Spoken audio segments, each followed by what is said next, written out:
Colon క్యాన్సర్కి పైల్స్కి చాలామంది confuse అవుతూ ఉంటారు. పైల్స్ ఏలే అని నెగ్లెక్ట్ చేస్తుంటారు. అసలు మలంలో రక్తం పడ్డాన్ని ఎప్పుడు సీరియస్ ప్రాబ్లంగా పరిగణించాల్సి ఉంటుంది. కోలన్ క్యాన్సర్కి అసలు కారణాలు ఏంటి, ఎంతవరకు రిస్క్ ఫ్యాక్టర్స్ ఉంటాయి, డైటరీ హ్యాబిట్స్కి దీనికి ఏమన్నా సంబంధం ఉంటుందా, ఇతర జీర్ణ వ్యవస్థ సంబంధిత సమస్యలకి కోలన్ క్యాన్సర్ కానీ కోలోరెక్టల్ క్యాన్సర్స్ కానీ సంబంధం ఉంటుందా, వంశపారంపర్యంగా ఈ క్యాన్సర్స్కి గురయ్యే రిస్క్ ఉంటుందా, కొలనోస్కోపీ ప్రాధాన్యత ఏంటి, ఈ వివరాలన్నీ అందించడానికి Apollo hospitals financial district gastroenterologist and hepatologist doctor Rohan P Reddy గారు మనతో ఉన్నారు. ఆయన అడిగి మరిన్ని విషయాలు తెలుసుకుందాం. హలో అండి, welcome to the show. Hello hello. Colon క్యాన్సర్కి చాలామంది పైల్స్కి కన్ఫ్యూజ్ అవుతుంటారు కదండి. సో ఏమవుతుంది అని అంటే చాలా ఇప్పుడు మనకు జనరల్ వ్యూలో మోషన్లో రక్తం వస్తుంది అని అంటే అది ఒక కామన్ థింగ్ లాగా అయిపోయింది. అంటే పైల్స్ ద్వారానే మనకి కోలాన్ క్యాన్సర్లో రక్తం వస్తుంది, ఇంకా వేరే ఇంకేం కారణాలు ఉండవు అన్నట్టు అది జనరల్ అవేర్నెస్ లాగా అయిపోయింది. కాకపోతే చాలామంది దీంతో ఏమవుతుంది అని అంటే పైల్సే కదా అని ఇంకా కొందరు మంది మన వీళ్ళ దగ్గరికి అంటే లోకల్ డాక్టర్స్ దగ్గరికి వెళ్ళి హెమరాయిడ్ సర్జరీలు చేయించుకోవడము ఇవన్నీ చేయడం అనేది కామన్ థింగ్ అయిపోతా ఉంది. కాకపోతే ఏమవుతుంది అని అంటే లోపల ఉన్న క్యాన్సర్ని మనం కరెక్ట్గా ఇన్వెస్టిగేట్ చేయకపోతే, మనం కరెక్ట్గా దాన్ని చూసుకోకపోతే మెల్లిమెల్లిగా కోలాన్ క్యాన్సర్ అనేది పెరుగుతూ ఉంది. పెరిగి అక్కడి నుంచి వేరే లివర్కి పాకడము, లేదంటే అక్కడి నుంచి లంగ్స్కి పాకడము ఇవన్నీ జరిగిపోతూ ఉంటుంది. కోలాన్ క్యాన్సర్ తోటి అంటే ఉన్నా కానీ ఏమవుతుందంటే ఎర్లీ స్టేజెస్లో కంప్లీట్లీ క్యూరబుల్ ఇది. సో ఎర్లీ స్టేజెస్లో మనం దీన్ని డయాగ్నోస్ చేయగలిగితే, లేదు అని అంటే ఇంకా ఎర్లీ స్టేజెస్ క్యాన్సర్ రాక ముందు కూడా కొన్ని చిన్న గడ్డలాగా తయారవుతూ ఉంటాయి. దాన్ని పాలిప్స్ అని అంటాం. సో పాలిప్స్లా ఉన్నప్పుడు మనం చిన్న కొలనోస్కోపీ ద్వారానే దాన్ని తీసేయడం జరుగుతూ ఉంది. సో దాన్ని మనం నెగ్లెక్ట్ చేయడంతో ఏమవుతుందంటే ఈ చిన్న పాలిప్ లాంటి గడ్డ ఒక 1 ఇయర్లో లేదా అంటే 2 ఇయర్స్లో మెల్లిమెల్లిగా క్యాన్సర్ లాగా మారడం జరుగుతుంది. సో అందుకోసం అన్ని మలంలో రక్తం రావడానికి కారణాలు చాలా ఉంటాయి. అందులో కోలాన్ క్యాన్సర్ ఒకటి, అందులో పైల్స్ కూడా ఒకటి. కాకపోతే అది డాక్టర్ ఎవరైనా చూసి మనం డయాగ్నోస్ చేసినప్పుడు మనం దాని ట్రీట్మెంట్ అనేది దాని ప్రకారంగా ఇవ్వడం జరుగుతూ ఉంటుంది. అంటే ఇనిషియల్ స్టేజెస్లో ఎలాంటి సిమ్టమ్స్ కూడా లేకుండా ఉండొచ్చు, రక్తం పడకపోవడం కూడా ఉండొచ్చు. చాలా వరకు రక్తం పడకుండా ఉండే అవకాశం కూడా ఉంటుంది. సో చాలామందికి మనకు ఫస్ట్ రికగ్నిషన్ ఎప్పుడు వస్తుంది అని అంటే స్పెషల్లీ 50 ఇయర్స్ కంటే ఎక్కువ ఉన్న వాళ్ళకి రక్తం అనేది తక్కువ అయిపోతూ ఉంటుంది. సో మన హీమోగ్లోబిన్, రక్తంలో ఉన్న హీమోగ్లోబిన్ తక్కువ కావడానికి మనం ఎప్పుడైతే ఇన్వెస్టిగేట్ చేస్తామో ఆ టైంలో ఇన్సిడెంటల్గా అంటే మనం వేరే టెస్ట్ చేయడంలో మనం రక్తం తక్కువ ఉందని చూసి మనం కొలనోస్కోపీ చేసి అప్పుడు కోలాన్ క్యాన్సర్ ఉంది అని కూడా డయాగ్నోసిస్ చాలామందికి అవుతూ ఉంటుంది. అంటే కోలన్ క్యాన్సర్తో పడే రక్తం వల్ల అట్లాంటప్పుడు రక్తం పడ్డమే కానీ ఇంకా అదర్ పెయిన్ కానీ అలాంటివి ఏముండవు. పెయిన్ వస్తుంది అని అంటే ఇంకా చాలా అది లేట్ స్టేజెస్లో, లేదు అని అంటే ఆ క్యాన్సర్ యొక్క గడ్డ కంప్లీట్గా మనకు దారి అంతా మూసుకుపోయి ఆ టైంలో పెయిన్ రావడం జరుగుతుంది. సో రక్తం రావడము ఒక సిమ్టమ్, నొప్పి రావడము ఫైనల్ స్టేజెస్ యొక్క సిమ్టమ్. లేదు అని అంటే ముఖ్యంగా మనం గమనించాల్సింది ఏంటంటే మనం మలం యొక్క కన్సిస్టెన్సీ, అంటే మనకు దాన్ని ఎంత గట్టిగా ఉంది, ఈ మధ్యలో ఏమన్నా దాన్ని క్యాలిబర్ అంటే ఎంతైతే లావుగా నార్మల్గా వస్తూ ఉందో ఈ మధ్యలో ఏమన్నా తక్కువై వస్తూ ఉందా, లేదు అని అంటే మన ఫ్రీక్వెన్సీ అంటే ఎక్కువసార్లు వెళ్తూ ఉన్నారు, కొంచెం వెళ్తూ ఉన్నారు, ఎక్కువసార్లు వెళ్తూ ఉన్నారు, దాంతోపాటు అప్పుడప్పుడు రక్తం కనబడుతూ ఉంది, ఇవన్నీ మనకు సైలెంట్ సిమ్టమ్స్ అన్నట్టు. మనం ఇవి చూసుకోవాల్సింది ఇవన్నీ. స్క్రీనింగ్ టెస్టుల్లో కొలనోస్కోపీ ప్రాధాన్యత ఏంటి, అసలు దీని గురించి ఎంత అవగాహన ఉంటే మంచిదంటారు? సో కొలనోస్కోపీ స్క్రీనింగ్ కొలనోస్కోపీ అని అంటాం. సో దిస్ ఈజ్ యాక్చువల్లీ అంటే మనకు ఇక్కడ కాదు కానీ అంటే కోలాన్ క్యాన్సర్ వెస్టర్న్ పాపులేషన్స్లో అంటే అమెరికాలో లేకపోతే యూరోప్లో చాలా ఎక్కువగా ఉంటుంది. సో అక్కడ నార్మ్స్ ప్రకారంగా మనకి 45 ఏళ్ళు దాటిన తర్వాత స్క్రీనింగ్ కొలనోస్కోపీ అనేది చేయడం జరుగుతూ ఉంది. అంటే మనం ముందుగానే ఈ చిన్న గడ్డలు ఏదైతే మాట్లాడుకున్నామో మనం పాలిప్స్ అనేటివి మనకు ముందే తెలుసుకున్నట్టయితే ముందే మనం దాన్ని కొలనోస్కోపీ ద్వారా తీసేయగలుగుతాం. సో ఇండియాలో ఏంటి అని అంటే మన డైట్ యాక్చువల్లీ కోలాన్ క్యాన్సర్కి ప్రొటెక్షన్. అంటే మనం ఫైబర్ రిచ్ డైట్ తీసుకుంటాం కాబట్టి మనకి కాన్స్టిపేషన్ ఎక్కువ ఉండదు కాబట్టి కోలాన్ క్యాన్సర్ రిస్క్ తక్కువ ఉంటుంది. సో ఇండియాలో గైడ్లైన్స్ ప్రకారంగా 50 సంవత్సరాల తర్వాత ప్రతి 10 సంవత్సరాలకు ఒకసారి కొలనోస్కోపీ అంటే స్క్రీనింగ్ కొలనోస్కోపీ చేసుకోవడము అది ఒక నామ్ లాగా తీసుకోవాల్సి ఉంది. ఇంకా అదర్ టెస్ట్స్ ఏముంటాయి అంటారు, FOBT ఇట్లాంటివి ఏంటండి, వాటి ఇంపార్టెన్స్ ఏంటి? సో వేరే టెస్ట్లు మన కోలాన్ క్యాన్సర్కి డయాగ్నోజ్ చేయడానికి ఒక్కటి ఏంటి అని అంటే స్టూల్ ఫర్ అకల్ బ్లడ్ అని అంటే మనకి తెలియకుండా మలంలో ఏమన్నా రక్తం పోతుందా లేదా అని తెలుసుకోవడానికి స్టూల్ ఫర్ అకల్ బ్లడ్ ఒకటి చేయడం జరుగుతుంది. రెండోది ఏంటంటే దీంట్లోనే అడ్వాన్స్ టెస్ట్ FIT టెస్ట్ అంటాము. దీంట్లోనే అంటే రక్తం మనకు కనబడకుండా రక్తం ఏమన్నా పోతుందా లేదా అని తెలుసుకోవడానికి అదొకటి. రెండోది మనకి రక్తంలో హీమోగ్లోబిన్ పర్సెంటేజ్ తక్కువ అవుతుందా లేదా అనేది తెలుసుకోవడం రెండోది. కాకపోతే ఫైనల్గా మనకు కన్ఫర్మేషన్ రావాలి కోలాన్ క్యాన్సర్ ఉంది లేదు అని అంటే పాలిప్స్ ఉన్నావు ఇవన్నీ కన్ఫర్మేషన్ రావాలని అంటే కొలనోస్కోపీ చేయడం జరుగుతుంది. ఈ క్యాన్సర్కి ఆహారపు అలవాట్లకి ఇతర అలవాట్లకి ఎంతవరకు సంబంధం ఉంటుందండి? సో ఆహారానికి దీనికి డెఫినెట్లీ సంబంధం ఉంటుంది. ఎందుకు అని అంటే ఇండియాలో ఇన్ని రోజులు మనకి ఇన్సిడెన్స్ ఆఫ్ కోలాన్ క్యాన్సర్ చాలా తక్కువ ఉండేది. ఎందుకు అని అంటే మన తినే ఆహారంలో ఫైబర్ అనేది చాలా ఎక్కువగా ఉంటుంది. మనం రైస్ కానివ్వండి లేకపోతే చపాతీలు కానివ్వండి లేకపోతే మనం వెజిటేరియన్ డైట్ ఏదైతే కానివ్వండి ఫ్రూట్ ఇంటేక్ కానివ్వండి సో ఇవన్నీ high fibre diets. So high fibre diet తోటి ఏమవుతుంది అని అంటే మనకి మోషన్ అనేది ఫ్రీగా రావడం జరుగుతూ ఉంది. సో ఫ్రీగా మోషన్ రావడంతో this is protection against colon cancer. In fact constipation ఉన్న వాళ్ళకి అంటే ఇప్పుడు మనకి ఉదాహరణకి US వాళ్ళకి అంటే యూరోపియన్ డైట్ ఆర్ వెస్ట్రన్ డైట్లో ఏమవుతుందంటే ప్రోటీన్ ఎక్కువగా తీసుకుంటూ ఉంటారు. సో ప్రోటీన్ ఎక్కువ తీసుకున్నప్పుడు కాన్స్టిపేషన్ అనేది చాలా కామన్గా చూస్తూ ఉంటాం. సో కాన్స్టిపేషన్ ఉన్నప్పుడు మనకి కోలాన్ క్యాన్సర్ రిస్క్ అనేది ఎక్కువ అవుతూ ఉంటుంది. ఈ మధ్య కాలంలో మనకు ఇండియాలో కూడా వెస్టర్నైజేషన్ ఆఫ్ డైట్ అంటే మనం తినే ఆహారంలో కూడా చాలా ప్రోటీన్ ఇంటేక్ ఇంక్రీజ్ చేస్తూ ఉన్నాము, ప్రాసెస్డ్ ఫుడ్ ఇంక్రీజ్ చేస్తూ ఉన్నాము. దాంతో రిస్క్ ఆఫ్ కోలాన్ క్యాన్సర్ కూడా ఎక్కువ అవుతూ ఉంది. ఎంతవరకు ఈ క్యాన్సర్ వంశపారంపర్యంగా అయితే ఫ్యామిలీస్లో రన్ అయ్యే రిస్క్ ఉందంటారు? సో ఇన్ఫ్యాక్ట్ మనకు రీసెర్చ్ ఎప్పుడైతే చేశారో క్యాన్సర్లో కూడా ఫెమిలియల్ రిస్క్ ఉంటుంది అని తెలిసిందే కోలాన్ క్యాన్సర్ తోటి. సో డెఫినెట్లీ ఎప్పుడైతే ఎవరైనా మన ఫ్యామిలీ మెంబర్స్లో ఎర్లీ ఏజెస్లో అంటే less than 45 to 50 years వాళ్ళకి కోలాన్ క్యాన్సర్ డయాగ్నోజ్ అయింది అని అంటే ఆ పర్టిక్యులర్ ఫ్యామిలీ మెంబర్స్కి కోలాన్ క్యాన్సర్ యొక్క రిస్క్ అనేది ఎక్కువగా ఉంటుంది. ఎందుకంటే కొన్ని జీన్స్ ఉంటాయి which are responsible for colon cancer. ఈ జెనెటిక్ రిస్క్ అనేది మన ఆఫ్ స్ప్రింగ్స్కి అంటే ఆ ఫ్యామిలీస్ ఎఫెక్టెడ్ అయిన పర్సన్ వాళ్ళ ఫ్యామిలీ మెంబర్స్కి ఆ జీన్ ఉండే అవకాశం ఉంటుంది కాబట్టి ఫెమిలియల్ రిస్క్ ఉంటుంది. సో ఈ పర్టిక్యులర్ పాపులేషన్స్లో అంటే ఎవరికైతే మనకి 45 ఏళ్ళు కంటే ముందుగా కోలాన్ క్యాన్సర్ డయాగ్నోజ్ అయిందో వాళ్ళ ఫ్యామిలీ మెంబర్స్ అంటే ఫస్ట్ డిగ్రీ ఫ్యామిలీ మెంబర్స్ పిల్లలు కానివ్వండి పేరెంట్స్ కానివ్వండి సిబ్లింగ్స్ కానివ్వండి వీళ్ళల్లో వాళ్ళకి డయాగ్నోజ్ అయిన ఒక 10 ఏళ్ళ ముందటి నుంచే వీళ్ళకి స్క్రీనింగ్ చేయడం అనేది చేయాల్సి వస్తుంది. అంటే ఆ జెనెటిక్ టెస్ట్ చేయించుకొని ముందు నుంచే కోలనోస్కోపీ అవి చేయించుకుంటూ ఉండాలి. అంటే మనకి ఎఫెక్టెడ్ పర్సన్ యొక్క జెనెటిక్ స్టడీ ఆల్రెడీ అయింది అని అంటే ఏ జీన్ అయితే ఎఫెక్ట్ అయిందో మనకి ఆఫ్ స్ప్రింగ్స్లో కూడా ఆ పర్టికులర్ జీన్ ఉందో లేదో అనేది చెక్ చేయడం ఒకటి. రెండోది స్క్రీనింగ్ కొలనోస్కోపీ ఇంపార్టెన్స్ ఎందుకు అని అంటే వీళ్ళల్లో కోలాన్ క్యాన్సర్ పెరగాల అని అంటే అది ఖచ్చితంగా ఒక పాలిప్ అంటే ఒక చిన్న గడ్డలాగా తయారై మెల్లిమెల్లిగా అది క్యాన్సర్ లాగా మారడం జరుగుతుంది. సో మనం ఇనీషియల్ స్టేజెస్లో దాన్ని ఐడెంటిఫై చేయగలిగితే మనకు ఆ చిన్న గడ్డ లాంటివి ఐడెంటిఫై చేయగలిగితే దాన్ని ముందే మనం పాలిపెక్టమీ అంటే ఆ గడ్డను అనేది కొలనోస్కోపీ ద్వారానే తీయడం జరుగుతుంది. ఇతర జీర్ణ వ్యవస్థ సమస్యలకు డిజార్డర్స్కి దీనికి ఏమన్నా సంబంధం ఉంటుందా? సో కొన్ని కామన్ సిండ్రోమిక్ డయాగ్నోసిస్ ఉంటాయి అంటే కోలాన్ క్యాన్సర్తో పాటు వేరే కామన్గా వచ్చే క్యాన్సర్లు కలిపి రావడము లేకపోతే ఫెమిలియల్ రిస్క్ ఉండడము అలాంటివి కలిసి వస్తూ ఉంటాయి కానీ వేరే సిగ్నిఫికెంట్గా ఏం అటాచ్మెంట్ ఉండదు. ఇనిషియల్ స్టేజెస్లో అంటే అసలు ఏ మాత్రం సిమ్టమ్స్ ఉండవా? అంటే బ్లడ్ పడిందంటే ఇంకా సెకండ్ థర్డ్ స్టేజ్ అట్లా అయ్యి ఉండొచ్చు అంటారా? అది చెప్పడం కష్టంగా అవుతుంది. ఎందుకు అని అంటే ఇప్పుడు కోలాన్ క్యాన్సర్లో అంటే కోలాన్ అంటే ప్రత్యేకంగా మన పెద్ద పేగులో ఏ పోర్షన్లో మనకి ఆ క్యాన్సర్ అనేది పెరుగుతూ ఉందో దాన్ని బట్టి మనకు సిమ్టమ్స్ చేంజ్ అవుతూ ఉంటాయి.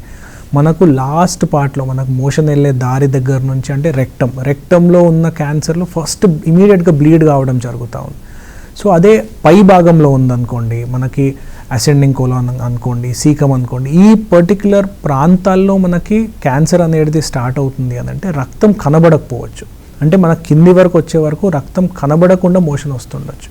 ఇంకా ఏ సిమ్టమ్స్ ఉంటాయి అంటారు? ఇంకా సమ్ అదర్ సిమ్టమ్స్, వాళ్ళకి మోషన్ పాస్ చేయడం కష్టం అవడం ఇలాంటివి కూడా ఉండొచ్చు. మోషన్ పాస్ చేయడం అంటే కాన్స్టిపేషన్. ఫస్ట్ మనకు మోషన్లో చేంజెస్, కాన్స్టిపేషన్ కంటే చేంజెస్. ఇంతకుముందు నార్మల్గా వెళ్ళే మోషన్ ఈ మధ్యలో ఏమన్నా ఆ పర్టికులర్ పీపుల్కి మోషన్ గట్టిగా కావడము, లేదు అని అంటే ఇంతకుముందు ఒక్కసారి పోయేవాళ్ళు 3-4 సార్లు పోవడము, వెళ్ళినప్పుడల్లా కొంచెం కొంచెం మోషన్ పోవడము, లేకపోతే ఒక 3-4 రోజులకు ఒక్కసారి మోషన్ పోవడం, ఇవన్నీ change in the consistency or the frequency of stool అనేది ఒక సిమ్టమ్ ఉండొచ్చు. కొందమందికి వెయిట్ లాస్ కావడము, ఏం రీజన్ లేకుండా బరువు తక్కువ కావడం ఒక సిమ్టమ్. కొందమందికి క్యాన్సర్ యొక్క లక్షణాలు ఇవన్నీ. సో ఇంకొందమందికి ఆకలి అనేది వేయకపోవడం. సో ఇవన్నీ కూడా అన్నీ కలిపి ఉన్నప్పుడు దాని రిస్క్ అనేది ఎక్కువ ఉండే ఛాన్స్ ఎక్కువ ఉంటుంది. ఏజ్కి ఈ క్యాన్సర్కి ఎంతవరకు సంబంధం ఉంటుందంటే? డెఫినెట్లీ ఏజ్కి క్యాన్సర్కి సంబంధం ఉంటుంది. ఎందుకంటే మనకి మెయిన్ రిస్క్ ఫ్యాక్టర్ కోలాన్ క్యాన్సర్కి ఏజ్. 50 ఏళ్ళు దాటిన తర్వాత మనకి రిస్క్ ఆఫ్ కోలాన్ క్యాన్సర్ అనేది మొత్తం పాపులేషన్లో పెరగడం జరుగుతూ ఉంది. సో అందుకోసం మనకు ఆ స్క్రీనింగ్ కొలనోస్కోపీ ఒక గైడ్లైన్స్ పెట్టడం కూడా 50 ఏళ్ళ నుంచే పెట్టామన్నట్టు. ఉమెన్లో ఎక్కువగానే చూస్తుంటారా ఈ క్యాన్సర్ని?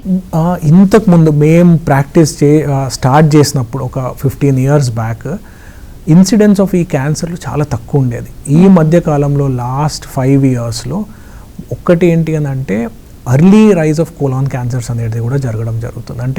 అంటే మనం తక్కువ ఏజ్ వాళ్ళకి 30 ఏళ్ళ వాళ్ళకి 35-40 ఏళ్ళ వాళ్ళకి కూడా కోలాన్ క్యాన్సర్ చూడడం జరుగుతుంది. కానీ అన్ఫార్చునేట్లీ ఏంటంటే వీళ్ళందరిలో సిమ్టమ్స్ ఉంటాయి. కాకపోతే ఈ సిమ్టమ్స్ని ఇగ్నోర్ చేయడంతో అది ఆ క్యాన్సర్ అనేది పెద్దగా అయ్యి లేకపోతే స్ప్రెడ్ అయ్యి ఆ టైంలో వస్తూ ఉంటారు హాస్పిటల్లకు. సెకండ్ థింగ్, మీరు అడిగినట్టు ఉమెన్లో ఏమన్నా ఈ మధ్యలో ఎక్కువ అవుతున్నా ఉంది. సో మెన్కి ఉమెన్కి పెద్ద ఇన్సిడెన్స్ ఆఫ్ ఈ క్యాన్సర్లో పెద్ద తేడా అనేది లేదు. పైల్స్ లాంటి సమస్యలు ఉన్నాయనుకోండి, తర్వాత వాళ్ళకి కొన్ని రోజులకి బ్లీడింగ్ అయినప్పుడు అదే అనుకుంటూ ఉంటారు. రైట్. ఎలా డిఫరెన్షియేట్ చేసుకోవాలి? సో పైల్స్ ఉన్నాయి అని మనకి మెయిన్ ఇంపార్టెంట్ మనం సెల్ఫ్ డయాగ్నోసిస్ కంటే డాక్టర్ దగ్గరికి వెళ్ళి, సో నార్మలీ పైల్స్ ఉన్నాయని ఎవరైనా ఇప్పుడు మాకు పేషెంట్లు వచ్చినప్పుడు ఏమవుతుందంటే ఫస్ట్ ఎగ్జామిన్ చేస్తాము. అంటే పర్ రెక్టల్ ఎగ్జామినేషన్ అనేది చేయడం జరుగుతుంది. పర్ రెక్టల్ ఎగ్జామినేషన్లో పైల్స్ సిగ్నిఫికెంట్గా ఉన్నాయి, అక్కడ నుంచి బ్లీడింగ్ కనబడతా ఉంది, అట్లాంటి పేషెంట్స్కి స్ట్రేట్ అవే సర్జరీ అనేది అడ్వైజ్ చేస్తాం. కానీ ప్రతి పైల్స్ ఉన్న పేషెంట్కి రక్తం పడాల్సిన అవసరం లేదు. సో పైల్స్ చిన్నగా ఉన్నప్పుడు రక్తం పడనప్పుడు సర్జరీ అనేది అవసరమే లేదు. కానీ చిన్నగా ఉన్న పైల్స్ పేషెంట్లో రక్తం పడుతుంది, అక్కడి నుంచి రావట్లేదు అని అంటే ఇట్లాంటి పేషెంట్స్కి ఇనీషియల్లీ ఏంటి అని అంటే సిగ్మాయిడోస్కోపీ, అంటే కంప్లీట్ కొలనోస్కోపీ కాకుండా ఆ లాస్ట్ పార్ట్ ఆఫ్ మన పెద్ద పేగు యొక్క చివరి ప్రాంతాన్ని చూడడానికి సిగ్మాయిడోస్కోపీ అనేది చేస్తూ ఉంటాం. సో దీంట్లో మనకి ఒక 70-80% మనకు కారణం అనేది తెలుస్తుంది. ఈ కారణం తెలిసింది, దాంట్లో మనకు ప్రాబ్లం తెలిసింది అంటే దాని ప్రకారంగా, అంటే ఇప్పుడు ఒకటి పైల్స్ కోలాన్ క్యాన్సర్ కాకుండా వేరే కారణాలతోటి కూడా మనకు రక్తం అనేది రావచ్చు. కొన్ని ఇన్ఫెక్షన్లతో రావచ్చు, కొన్ని అల్సర్లు ఫామ్ అయ్యే అవకాశం ఉంటుంది, ఇన్ఫ్లమేటరీ కండిషన్స్ ఉంటాయి. సో మనం కారణం అనేది కనుక్కున్న తర్వాత రక్తం ఎక్కడి నుంచి వస్తుందో మూల కారణం తెలిసిన తర్వాత దాని ప్రకారంగా ట్రీట్మెంట్ అనేది చేయడం ఇంపార్టెంట్. కొలనోస్కోపీలో ఇనిషియల్ స్టేజెస్లోనే, అంటే అసలు ఆ పాలిప్ దశలోనే కనుక్కున్నారు, అప్పుడు ట్రీట్మెంట్ అప్రోచ్ ఫాలోఅప్ కేర్ ఎలా ఉంటుందంటారు? సో ఒక్కసారి మనకి పాలిప్ అనేది తీసేసామనుకోండి, తీసేసిన తర్వాత ఈ పాలిప్ని మనం బయోప్సీకి పంపిస్తాం, అంటే హిస్టోపెథలాజికల్ ఎగ్జామినేషన్ అని పంపిస్తాం. అంటే ఆ గడ్డని ఒక మైక్రోస్కోప్ కింద చూడడం జరుగుతుంది. దాంట్లో పాలిప్స్ డిఫరెంట్ టైప్స్ ఉంటాయి. అడినోమాటస్ పాలిప్ అంటారు, కొన్ని రిస్క్ ఆఫ్ మ్యాలిగ్నెన్సీ ఎక్కువ ఉన్న పాలిప్స్ ఉంటాయి. సో ఈ రిస్క్ ఉన్న పాలిప్స్ కనబడినప్పుడు నెక్స్ట్ కొలనోస్కోపీని సర్వేలెన్స్ కొలనోస్కోపీ అని చెప్తాం. సో ఈ సర్వేలెన్స్ కొలనోస్కోపీ మనం ఈ పాలిప్ ఎట్లాంటి పాలిప్ అనేది మనం తెలిసిన తర్వాత, ఇప్పుడు అడినోమాటస్ పాలిప్ ఉంది, దాని సైజ్ ఒకటి ఉంది, సో వాళ్ళకి సర్వేలెన్స్ కొలనోస్కోపీ ఒక రకంగా ఉంటుంది. సో అడినోమాటస్ పాలిప్స్ ఉంది, సైజ్ కొంచెం పెద్దగా ఉంది, అట్లాంటి వాళ్ళకి ఒక 3 yearsకి ఎవ్రీ 3 yearsకి ఒకసారి కొలనోస్కోపీ చేయడం అనేది చెప్తా ఉంటాం. ఇనిషియల్ స్టేజెస్లో అయితే కొలనోస్కోపీలో గుర్తించినా లేకపోతే వాళ్ళకి సిమ్టమ్స్ కనిపించి తొలి దశలోనే గుర్తించారనుకోండి, కోలన్ క్యాన్సర్ ట్రీట్మెంట్ ఎలా ఉంటుంది? సో అది కూడా మనకి లొకేషన్ ఆఫ్ క్యాన్సర్ బట్టి చేంజ్ అవుతూ ఉంటుంది. రెక్టమ్ క్యాన్సర్స్ ఉన్నాయి, రెక్టంలో క్యాన్సర్ వచ్చింది. సో ఇనీషియల్లీ వీళ్ళకి అంటే దాంతో మనకి ఆబ్స్ట్రక్షన్, అంటే పేగుకి అడ్డుపడడం లేదు అని అంటే ఇనిషియల్లీ రేడియోథెరపీ చేయడము, దాని తర్వాత కీమోథెరపీ చేసి దాని తర్వాత సర్జరీ చేయాలా లేదా అనేది డిసైడ్ చేస్తూ ఉంటాం. లేదు పై భాగంలో ఉంది అంటే సిగ్మాయిడ్ కోలోన్లో ఉంది, అసెండింగ్ కోలోన్ లేకపోతే సీకంలో ఉంది అని అంటే వీళ్ళకి ఇనిషియల్లీ సర్జరీ అనేది చేయడం జరుగుతూ ఉంది. సో సర్జరీ అయిన తర్వాత మనకు స్పెసిమన్ ఏదైతే సర్జికల్ పార్ట్ తీసేస్తామో దాన్ని బట్టి ఫర్దర్ ట్రీట్మెంట్ అంటే కీమోథెరపీ అవసరమా లేకపోతే దాని తర్వాత సర్వేలెన్స్ ఎలా చేయాలి అనేది ఆ ముక్క ప్రకారంగా మనం డిసైడ్ చేస్తూ ఉంటాం. అంటే ఆ భాగాన్ని తీసేస్తే వాళ్ళ తర్వాత వాళ్ళ లైఫ్ పోస్ట్ సర్జరీ ఎలా ఉంటుందంట? అంటే మళ్ళీ అది కూడా అంటే ఇప్పుడు కొన్ని రెక్టల్ క్యాన్సర్స్ ఉంటాయి, చాలా చివరి ద్వారంలో ఉంటాయి. సో వీళ్ళల్లో ఏంటి అని అంటే కంప్లీట్గా కిందికి వెళ్ళి మనం దారి మూసేసి పక్కకి ఒక స్టోమా బ్యాగ్ అనేది పెట్టడం జరుగుతుంది. సో ఈ ఒకటే లొకేషన్ దగ్గర కొంచెం ఇబ్బంది అవుతూ ఉంటుంది పేషెంట్లకు, ఎక్కడైతే మనకు మోషన్ అనేది ఆ బ్యాగ్లో కలెక్ట్ అవుతూ ఉంటుంది. సో కొందరు మందిలో ఇది పర్మనెంట్ బ్యాగ్ అనేది పెట్టడం జరుగుతూ ఉంది. కాకపోతే వేరే ప్రాంతాల్లో మనకి పై భాగంలో అవుతున్నప్పుడు ఆ పార్ట్ తీసేసినా కానీ మిగతా లైఫ్ అంతా నార్మల్గానే ఉంటుంది. దాని తర్వాత పెద్ద ఇబ్బందులు ఏమి ఉండవు పేషెంట్లోకి. చాలామంది ఇప్పుడు మాకు రెగ్యులర్ పేషెంట్లో ఆల్మోస్ట్ 20-25 ఇయర్స్ నుంచి కూడా క్యాన్సర్ ఫ్రీ ఉన్న వాళ్ళు కూడా చాలామంది ఉంటారు. యూజువల్గా ఈ క్యాన్సర్కి ప్రోగ్నోసిస్ బాగానే ఉంటుందంటారా? అంటే ఉన్న క్యాన్సర్లలో అంటే జీర్ణకోశ వ్యాధులలో ఉన్న క్యాన్సర్లలో కోలాన్ క్యాన్సర్ చాలా ఒక రకంగా చూస్తే కొంచెం బెటర్ వర్షన్ ఆఫ్ క్యాన్సర్. మనం స్టమక్ క్యాన్సర్ తోటి కంపేర్ చేస్తే, లేదు అని అంటే హెపాటోపాంక్రియాటిక్ బిలియరీ క్యాన్సర్లతో కంపేర్ చేస్తే ఉన్న దాంట్లలో ఇది కొంచెం బెటర్ రకమైన క్యాన్సర్. చిన్న వయసు వాళ్ళలో కూడా ఈ క్యాన్సర్స్ చూస్తూ ఉంటారా? కొందట్లో అంటే నా యంగెస్ట్ పేషెంట్ కోలాన్ క్యాన్సర్ తోటి వచ్చిన ఒక చిన్న స్కూల్ గోయింగ్ పాప, తను ఐ థింక్ 14 ఏళ్ళు. ఇలానే అంటే ఆ ఏజ్లో ఎందుకు సస్పెక్ట్ చేస్తాం అంటే తనకు కూడా ఇలానే రక్తం రావడము, ఇంట్లో పేరెంట్స్ ఉండి పైల్స్ అనుకోవడము, లోకల్ డాక్టర్ దగ్గర పోతే పైల్స్ అని దానికి ట్రీట్మెంట్ ఇవ్వడము. సో మనకి అన్ఫార్చునేట్లీ తను వచ్చే వరకే స్ప్రెడ్ అయిన క్యాన్సర్ పక్కకి స్ప్రెడ్ ఎక్కువైంది, లివర్కి పాకినట్టుండి. సో అంటే ఎంత ఇప్పుడు కొంచెం పాకిన పేషెంట్లకు అంటే లివర్ క్యాన్సర్ అనేది స్ప్రెడ్ అయిన కండిషన్స్లో సో క్యూరబిలిటీ అనేది కొంచెం తక్కువ అవుతూ ఉంటుంది. సో చిన్నపిల్లల్లో కూడా చూస్తూ ఉంటాం కానీ కంపారిటివ్లీ చాలా తక్కువ.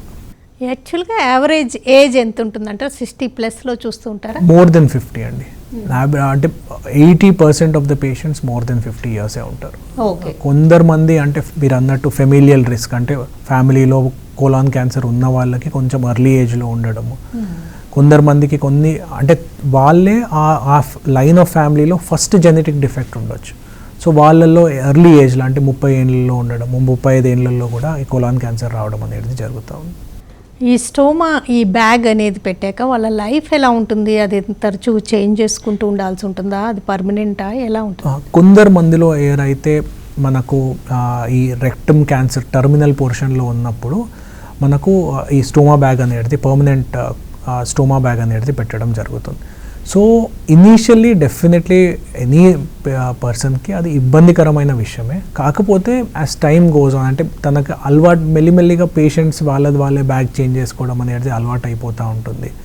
బ్యాగ్ కూడా చాలా ఫూల్ ప్రూఫ్ ఉంటుంది, లీకేజ్ ఏమి ఉండదు, దాంతో పెద్ద ఇబ్బందులు ఏముండవు. కాకపోతే ఇనీషియల్లీ అలవాటు అయ్యే వరకు మాత్రం వాళ్ళకి ఇబ్బంది అనేది ఉంటుంది. కానీ ఒక 4-5 మంత్స్ తర్వాత వాళ్ళే చేంజ్ చేయడం జరుగుతూ ఉంటుంది. కానీ ఎండ్ ఆఫ్ ద డే మనకి గుర్తుపట్టాల్సింది ఏంటంటే మన క్యాన్సర్ అనేది లేకపోవడం అనేది మన ultimate aim should be that. తర్వాత లైఫ్ స్టైల్ చేంజెస్ చేసుకోవాల్సి ఉంటుందా? డైట్ అది మార్చుకోవాల్సి ఉంటుందా? నాన్ వెజ్ తినచ్చా? అంటే కోలాన్ క్యాన్సర్ సర్జరీ అయిన వాళ్ళు కూడా సిగ్నిఫికెంట్ డైటరీ చేంజెస్ అయితే అవసరం లేదు. ఎందుకనంటే మనకి ఇప్పుడు ఒక పార్ట్ ఆఫ్ పెద్ద పేగు తీసేసినా కానీ మిగతా పార్ట్ ఆఫ్ పెద్ద పేగుతోటి మనకి అబ్జార్ప్షన్ ప్రాబ్లం అనేది ఉండదు. సో కోలాన్ ఏంటి అంటే పెద్ద పేగు ముఖ్యంగా అది చేసే పని ఏంటి అని అంటే మనకి స్టూల్ ఫార్మేషన్ ఒకటే అవుతూ ఉంటుంది. సో దాంతో మీకు డైట్ చేంజెస్ అంత ఇంపార్టెంట్ ఏమి ఉండవు. తరచూ కాన్స్టిపేషన్ లాంటి సమస్యలు ఉన్న వాళ్ళకి క్యాన్సర్ ఎక్కువగా వచ్చే రిస్క్ ఉంటుందంట. కాన్స్టిపేషన్ ఉన్న వాళ్ళకి డెఫినెట్లీ రిస్క్ అనేది ఎక్కువ ఉంటుంది. అందుకోసం కాన్స్టిపేషన్కి కూడా మెయిన్ ఫస్ట్ థింగ్ మనం చేయాల్సింది life style changes. So constipation ఒక జబ్బు, కాకపోతే మనకు అర్థం కావాల్సింది ఏంటంటే ఇది ఒక లైఫ్ స్టైల్ జబ్బు. ఇనీషియల్ స్టేజెస్లో మనకి అంటే కొన్ని వేరే టైప్స్ ఆఫ్ కాన్స్టిపేషన్ కూడా ఉండడం జరుగుతుంది. కానీ ముఖ్యంగా చాలా వరకు వచ్చేది మాత్రం మనకి లైఫ్ స్టైల్ ప్రాబ్లమ్స్ తోటే రావడం జరుగుతూ ఉంది. సో వాటర్ ఇంటేక్ సరిగ్గా చేయడము, ఫైబర్ ఫుడ్ సరిగ్గా తీసుకోవడము, ఫిజికల్ యాక్టివిటీ చేయడము, ఇవన్నీ కరెక్ట్గా ఉండి అప్పుడు కూడా కాన్స్టిపేషన్ తక్కువ కావట్లేదు అని అంటే అప్పుడు మనం కాన్స్టిపేషన్ ఎందుకు వస్తుంది అనేది చూడడం జరుగుతాం. ఒబేసిటీకి క్యాన్సర్కి కూడా సంబంధం ఉంటుందంటారా? ఒబేసిటీ అంత సిగ్నిఫికెంట్ రిస్క్ ఫ్యాక్టర్ కాదు కోలాన్ క్యాన్సర్కి ప్రత్యేకంగా. కాకపోతే అంటే రిస్క్ అనేది నార్మల్ వెయిట్ ఉన్న పర్సన్కి ఎంత ఉంటుందో ఒబీస్ పేషెంట్కి కూడా అలానే ఉంటుంది. ఈ మెటాస్టాసిస్ అనేది కోలన్ క్యాన్సర్ లేట్ దశలో వేరే ఆర్గాన్స్కి, మళ్ళీ వేరే ఆర్గాన్స్కి వచ్చిన క్యాన్సర్స్ కూడా కోలన్కి స్ప్రెడ్ అవ్వడం అలా కూడా ఉండొచ్చు అంటారా? చాలా రేర్ అండి. అంటే కొన్ని లింఫోమాస్ అని అంటాము, అట్లాంటివి కోలన్కి స్ప్రెడ్ అయ్యే అవకాశం ఉంటుంది. కొన్ని లంగ్ క్యాన్సర్స్ పేగులకి స్ప్రెడ్ అయ్యే అవకాశం ఉంటుంది. కాకపోతే వేరే దగ్గర నుంచి కోలాన్కి వచ్చే అవకాశం తక్కువగా. కాకపోతే సరౌండింగ్ ఆర్గన్స్ అంటే పక్కనున్న మనకి సర్విక్స్ అని ఉండని, లేకపోతే బ్లాడర్ క్యాన్సర్ అని ఉండని, అక్కడి నుంచి పక్కనున్న ఆర్గన్ నుంచి మన కోలాన్కి వచ్చే పాకే అవకాశం ఉంటుంది. లోకల్ స్ప్రెడ్ అంటాం. ది హోల్ ఇలాంటి క్యాన్సర్స్కి దూరంగా ఉండాలంటే ఎలాంటి అవగాహన ఉంటే బెటర్ అని అనుకుంటూ ఉంటారు? ముఖ్యంగా ఏంటంటే మనం మలంలో వచ్చే రక్తము పైల్స్ కాకుండా వేరే కారణాలతో కూడా రావడం జరుగుతుంది. సో మనం దాన్ని అశ్రద్ధ చేయకపోవడం అనేది అన్నిటికంటే ముఖ్యమైన పని మనం చేయాల్సింది. So next second thing, diet అనేది కొంచెం కాన్షియస్గా ఉంటే బెటర్. అంటే మన ఫైబర్ ఫుడ్ ఎక్కువ తీసుకోవడము, కాన్స్టిపేషన్ రాకుండా అవాయిడ్ చేయడము, ఇవి చిన్న చిన్న జాగ్రత్తలు తీసుకుంటే సరిపోతుంది. And all of a sudden HP percentage తగ్గినా కూడా అనుమానించాలంటారా? హెచ్బి పర్సంటేజ్ తక్కువైనా, ఆకలి సరిగ్గా రాకపోయినా, తెలియకుండా అంటే అన్ఇంటెన్షనల్గా బరువు తక్కువ అయినా కానీ, ఇవన్నీ ఉన్నా కానీ ఒకసారి మనం దాన్ని చెక్ చేసుకోవడం అనేది important. And last, screening colonoscopy అనేది మనం ఇండియాలో ప్రత్యేకంగా చాలా అండర్ వాల్యూడ్ ఇన్వెస్టిగేషన్. అంటే మనం దాన్ని యూజ్ అనేది చేయట్లేదు. సో 50 ఏళ్ళు దాటిన తర్వాత 10 ఇయర్స్కి ఒక్కసారి, ఏం రిస్క్ లేకపోతే 10 ఇయర్స్కి ఒక్కసారి స్క్రీనింగ్ కొలనోస్కోపీ అనేది చేసుకోవడం చాలా ఇంపార్టెంట్. ఓకేనండి డాక్టర్ రోహన్ గారు, కోలన్ క్యాన్సర్ అంటే ఏంటి, ఎలాంటి సిమ్టమ్స్ని నెగ్లెక్ట్ చేయకూడదు, ఈ క్యాన్సర్కి పైల్స్ లాంటి సమస్యలకు ఎలా కన్ఫ్యూజ్ అవుతుంటారు, నిర్ధారించే పరీక్షలు ఏంటి, అండ్ స్క్రీనింగ్ టెస్ట్లో కొలనోస్కోపీ ప్రాధాన్యత ఏంటి, అందరికి ఉండాల్సిన అవగాహన గురించి వివరాలు అందించినందుకు థ్యాంక్స్.